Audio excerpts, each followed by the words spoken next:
Jay. We're the owners of Serenity Senior Living. We want to tell you a little bit about us. So why did you want to get into residential assisted living? My guidance counselor said, Jay, you should do assisted living. No. I thought, kind of got here indirectly, and I think we very much got here to the same spot together. And we always wanted to have a business together, right? And she's a doctor of physical therapy, so we thought, hey, maybe we'll open a practice one day. She's very passionate about serving her patients and them getting better and rehabilitation. I had a background in the corporate world, real estate. We thought, well, how can we put our strengths together? Yeah, we just kept bouncing ideas off one another, and then I had a life experience where my grandmother was declining with her Alzheimer's, and my family, they were looking for a place, an alternative environment to put her because it was starting to weigh on my grandfather. My grandparents had been married for over 70 years, and he wanted nothing more than to care for her, but it was just getting to where it was detrimental to his health. And so my dad actually called me and said that they had found this home that was an assisted living that cared for people with Alzheimer's, and they were thinking about placing my grandmother there. And I called Jane, I was like, have you heard of this? Like, you can turn a home into an assisted living? Like, that sounds amazing. Like, that would be a great place if we have to choose somewhere for my grandmother to go, a great place for her to be able to go.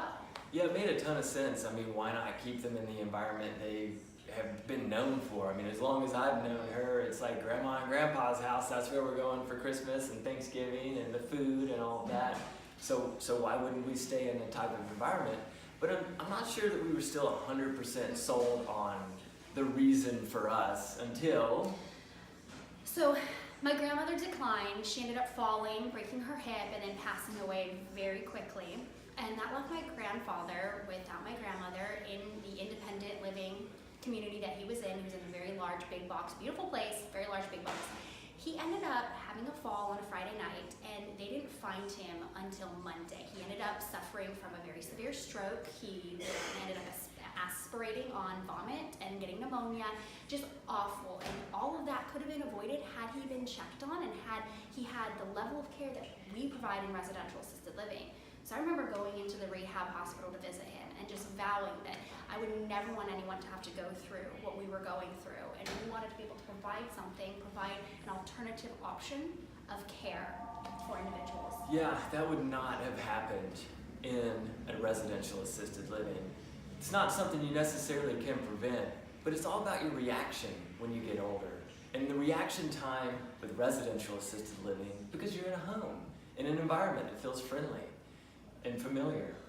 That's not the laying on the floor for a number of days is just, it's not even a possibility. And it's not acceptable. Absolutely not acceptable. And so we were committed. We went back and we talked to each other and we're like, what can we do? What can we do for our community? What can we do for our seniors to not allow something like this to happen to another senior, to another family? And we were like, well, what about residential assisted living? We could provide that alternative option for our seniors. And so that's kind of how we got into this. And now it's safe to say that we're very passionate about it. Yeah, we feel that it's an honor and a privilege to be able to care for our seniors in a residential home.